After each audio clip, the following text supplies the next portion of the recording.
Welcome to another episode of TSW. Today we will talk about 5G in India. We'll also talk about Make in India and also a lot of trends within the smartphone space. Today I'm joined by Fazil and also Gauri. So how are you guys doing? All well, as charged as every day.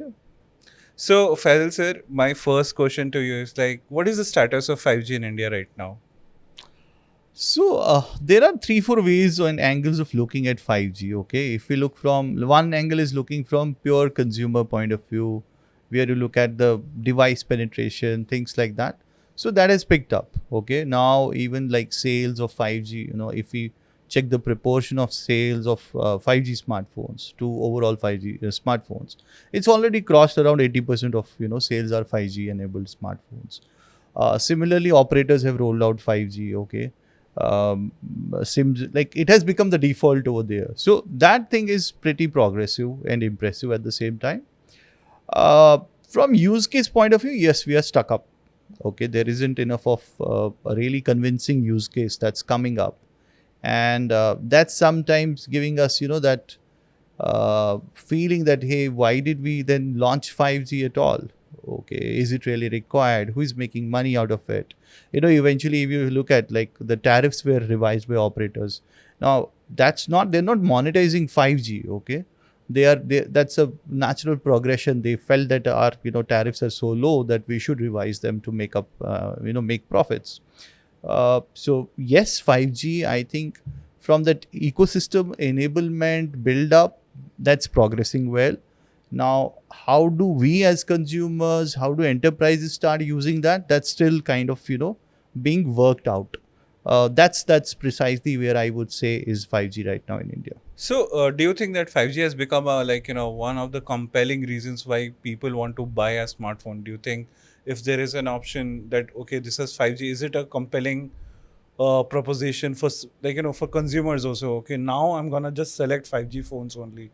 Do you also one of the things, as you said, like it's more of experiential thing, right? So are consumer actually feeling any difference, say if they are watching Netflix, if they're watching YouTube? That's how, or maybe in their voice call quality or whatever. So what is the consumer's opinion on this? So, I think two things we need to point out here. One is what is on the experience side for consumers. Okay. Uh, Honestly, when you look purely from consumer point of view, you sometimes feel it's the services are deteriorated, quality has deteriorated. Okay, there are frequent call drops. At times there are cross connections.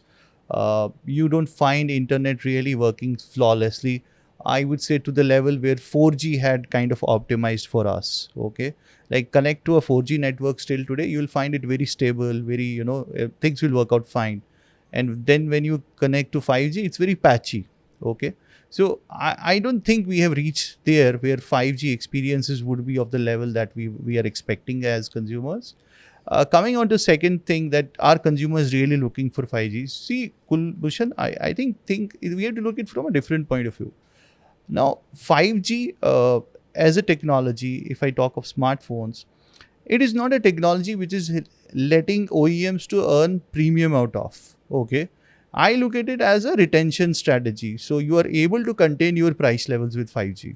Okay, now with that happening, what's the situation is like that. Uh, Eventually no consumer really bothers whether it is 5G. It's like, okay, it's a given thing now. Okay, so if I am going to get a phone of 15,000, I'll obviously, I'll not buy it because it's 5G. I'm expecting that 5G will be there. Okay, so it has become gradually a hygiene factor. Okay, yes, the only difference I find in the markets is that consumers go and check out that, okay, they're expecting that the phone has 5G wherever, at every price point. So correctly, as Faisal points out, like the buyer of today is aspirational. So he or she will actually go for something which is actually going to be better. So it's a precedent that yes, I need a 5G phone. People are now going to 6G, and the generation which is on the internet right now wants more and more and more. Speed is really a problem. They're browsing on the internet. They're browsing in metros. They're doing a lot of streaming at the same time. They're doing a lot of heavy downloads, gaming, and everything at par with the international audience. So it's a given that an Indian audience is spoiled for choice, so they will want to go for a very inexpensive model with the best in class features. That is, I think pretty much I kind of understand and get the observation also. If I remember clearly, if you remember that era when we were moving from 3G to 4G, right? The experience was so different, like, so much better. Different means like, better.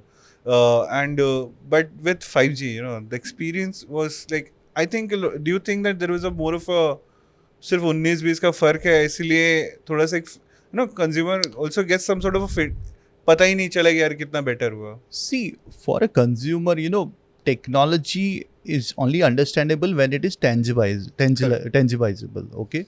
So what I mean by that, as you pointed out, when we moved from 3G to 4G, there were many use cases and services that opened up. Okay. The first thing was, okay, wow, I am now able to, watch my YouTube videos on mobile. Okay. Which wasn't the case in 3G. We started seeing this app economy. Okay. Aggregators came up. We started ordering foods. Marketplaces, took up. So a lot of things got enabled through 4G, and we were able to see that value coming out of 4G. Okay. With 5G, that's not the case, at least as of yet. Okay. You're doing same e-commerce. You're doing same aggregator, apps. You are watching same YouTube. Okay, maybe it might be now by default going to a better resolution, which at times we don't have the devices to support, or we don't at times even realize that we have moved to a higher resolution. Okay. So those are subtle differences which don't, and at times incremental, so they don't get that kind of appreciation which you otherwise see, which you saw in the era of like when we moved from 3G to 4G.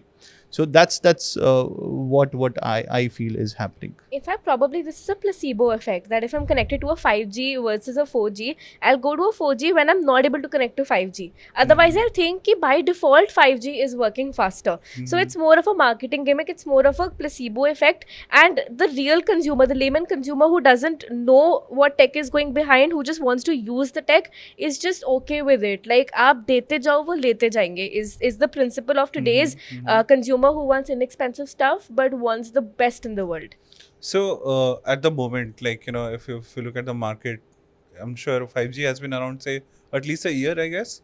So what would be the, like, an estimated market share in terms of shipment or the recent shipments? Are all the latest smartphones coming with 5G chips, or like, there's still a majority of our 4G? So see, what shifted in second half of this year is that we saw 5G smartphones becoming a reality in even sub 10K. Okay. And even, in 11,000-12,000 price bracket, we started seeing 5G smartphones coming up. Okay. Obviously, that means, and as I said, it's not like OEMs are by choice keeping a portfolio of 4G as well as 5G. Okay. If today there is a solution which lets them offer a 5G phone at 7,000, 6,000 rupees also, they'll, migrate all their inventory to 5G. Okay. All their models to 5G. Now with this thing happening, we have already crossed around 80% of, as I said, smartphones being shipped into India right now are 5G enabled. Okay. There are very few models which are essentially, the sub 10K, which you still find are 4G. Otherwise, it's, 5G has become default over there. So the takeaway is that the 5G is going to be the default.